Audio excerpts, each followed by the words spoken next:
Iglesia, Seguridad y Justicia, ponente el día de hoy en el Foro de Seguridad.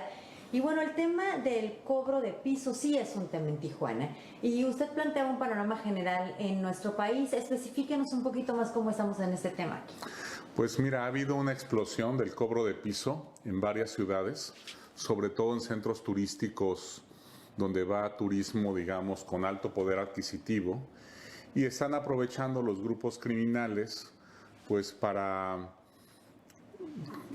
cobrar altas sumas de dinero a establecimientos que pueden ser bares, discotecas, restaurantes, tiendas de distinto tipo, para pues hacerse de mucho dinero. Están realmente genera un problema de rentabilidad muchas veces para los dueños de estos negocios, de seguir o no ellos operando estos lugares, ¿no?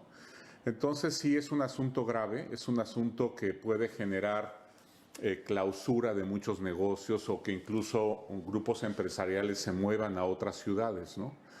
Y es un tema además muy grave del que no se habla porque a la gente le da terror denunciarlo, porque muchas veces ya aceptaron algunas condiciones del crimen organizado que los vuelven a ellos de alguna manera cómplices, y en una investigación podrían resultar también culpables, ¿no? Estaba yo en la charla comentando algunos ejemplos, por ejemplo, de restauranteros o dueños de bares que con tal de no pagar a veces la cuota permiten que algunos narcomenudistas u otros, por ejemplo, prostitutas, en fin, varios tipos de negocios ilícitos operen adentro del restaurante, del bar, etcétera. Y entonces esa tolerancia, ¿no? Digamos, vulnera a ellos también para una investigación judicial. Por eso tampoco quieren denunciar muchas veces, ¿no? Y finalmente, a veces también ellos admitir que pagaban piso antes, que pagaban este impuesto criminal, pues les genera un daño reputacional, ¿no? Porque la gente no confía en un lugar que pagaba piso. Y también, digamos, entre el gremio de empresarios, pues pierdes confianza, tu imagen se ve afectada. Entonces son varios los factores que están contribuyendo a hacer este crimen invisible, y cuando un crimen invisible, pues no hay manera de combatirlo, no se genera tampoco ninguna presión social o ninguna presión política, porque como sabemos nuestros políticos, los alcaldes, los jefes de la policía, muchas veces actúan por presión de la propia sociedad o de los políticos, y entonces si no existe esa presión, pues nos vamos a condenar a tener este crimen por muchos años más, ¿no? Licenciado, aquí estamos hablando de extorsión o cobro de piso por parte del crimen organizado, pero hay una realidad también en nuestro país, y ahorita que mencionaba bares y demás, hay cobro de piso, extorsión y falta de transparencia de parte de la autoridad. ¿Qué tanto se sabe o se habla de esto? Es muy importante lo que mencionas. Efectivamente, muchas veces los fiscales o auditores que mandan los ayuntamientos o el gobierno estatal aprovechan también para extorsionar, pero a eso le llamamos más bien corrupción, ¿no? O sea, no es tanto. Ha habido casos, digamos, excepcionales como el gobierno de Borge en Quintana Roo o el gobierno de Sandoval en Nayarit, donde al interior del gobierno se generó un grupo criminal, ¿no? No es el caso, gracias, afortunadamente, de un estado como Baja California u otros, pero sí es el caso de muchos ayuntamientos con funcionarios oportunistas que aprovechan la autoridad para pues cobrar estos impuestos, y no descartemos que muchos de ellos estén coludidos también con el crimen organizado. Solo le llamamos, ¿no?, diferente. Exacto. Solo, ¿no?, le cambiamos el nombre. Y bueno, en esta ponencia hablaba de acciones para el combate al cobro de piso, en una situación en donde no se denuncia, en donde los empresarios incluso tienen temor a su reputación. ¿Qué sí se puede hacer? Mira, cuando en un lugar hay un grupo criminal muy prestigiado, digamos, que ha generado una marca, y cuando hablo de prestigio me refiero a que con solo escuchar tu nombre se te hace chinita la piel, o sea, te da mucho miedo. Ese tipo de reputación criminal la capitalizan a veces criminales oportunistas que, lejos de tener esas capacidades, son delincuentes de ocasión, pero muy hábiles y muy astutos para acercarse a las víctimas y decir: yo soy yo vengo de Cártel Tijuana Nueva Generación y usted me va a tener que pagar al mes 10,000 pesos. Y la gente pues no quiere averiguar, no confía en los investigadores de la autoridad, tampoco en la policía y está dispuesta a pagar esos 10,000 pesos mensualmente. Se convierte en una renta. Ahora, imagínate cuando ese delincuente ocasional pues agarra a 10 negocios que le pagan 10,000 pesos al mes. Ya tiene un salario bastante decente, ¿no? Entonces, de lo que se trata es de cuando sepamos que se trata de delincuentes de baja peligrosidad, pues y eso lo sabemos con unos cursos muy sencillos que pueden dar las propias cámaras empresariales a sus agremiados, de cómo averiguar, darles instrumentos, digamos, de análisis para saber qué tanto ese cobrador es un genuino criminal o no y qué alcances podría tener, ¿no?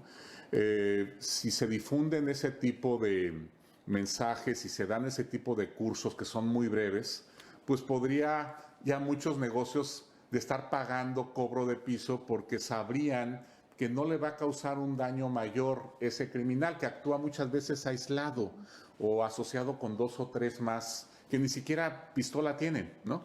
Pero hay otros casos mucho más graves en donde efectivamente el cobrador de piso está respaldado por una organización criminal de alto perfil.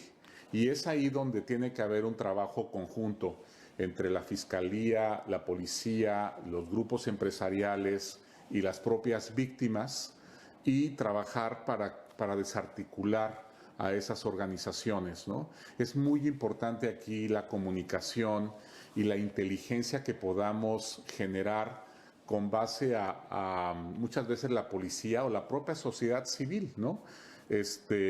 Cómo operan esos cobradores, con quién están vinculados, tienen otro jefe arriba que está invisible, operan en varios puntos del municipio, en las colonias o en los corredores comerciales más importantes.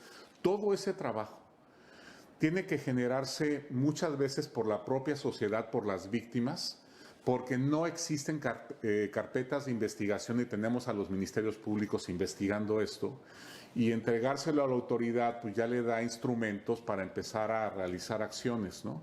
No, pues más difícil en temas que ni siquiera se denuncian. Así Ahora, es. también hablaba de cifras un poco más esperanzadoras en el tema del secuestro. Y el secuestro para Baja California y para Tijuana es una palabra que nos hace temblar, porque hubo una etapa en donde todos los empresarios o quienes pudieron se fueron por el secuestro.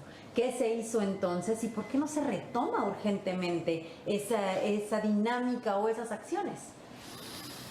Mira, el país en su conjunto ha tenido éxito en secuestro y tiene que ver mucho con la creación de esta coordinación antisecuestro nacional y con estas unidades especializadas que hay en cada estado. Por lo que me estás diciendo ahorita, no revisé yo de manera detallada las cifras de Baja California, pero quizás ustedes estén teniendo un repunte en secuestro que va de la mano también con el repunte de violencia criminal, que mostré que ha sido terrible en los últimos 2 años en Baja California. La verdad es que Baja California, algo sucedió en los últimos 2 o 3 años, algo se hizo muy mal para que se descompusiera el Estado como está ahorita. O sea, realmente el Estado iba bien, había superado ya la crisis criminal de 2009, 2008, 2009, 2010, pero luego, a partir de 2017, viene algo muy funesto y es curioso también teniendo a un exgobernador de Morena que tenía ligas con el nuevo presidente de la República y que había ahí una gran comunicación, que se haya descompuesto así el estado de Baja California, sobre todo porque tenemos antecedentes que otros estados gobernados por gente de Morena les ha ido muy bien, justamente porque tienen el respaldo del Poder Ejecutivo Federal, ¿no? Y la gente creo que le apostó a eso en el momento de la votación, pero el resultado no se dio. Sí, creo que algo muy dañino para el municipio sin duda fue la confrontación entre el exgobernador y el exalcalde de Tijuana y el poco apoyo, solidaridad y coordinación que hubo entre las instancias policiales, municipales y estatales y el bloqueo también con la federación, que entiendo que también se dio cierto bloqueo para que las autoridades municipales pudieran, por ejemplo, entrevistarse con las autoridades del Secretariado Ejecutivo del Sistema Nacional de Seguridad Pública. En fin, hubo varios factores que hicieron que Tijuana ahorita esté en su peor momento en materia de seguridad.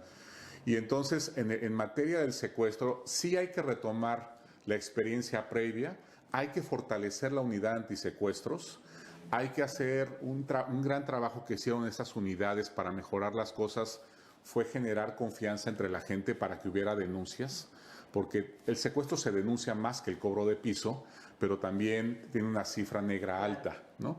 Entonces, es esperanzador que a nivel nacional se haya logrado esta reducción.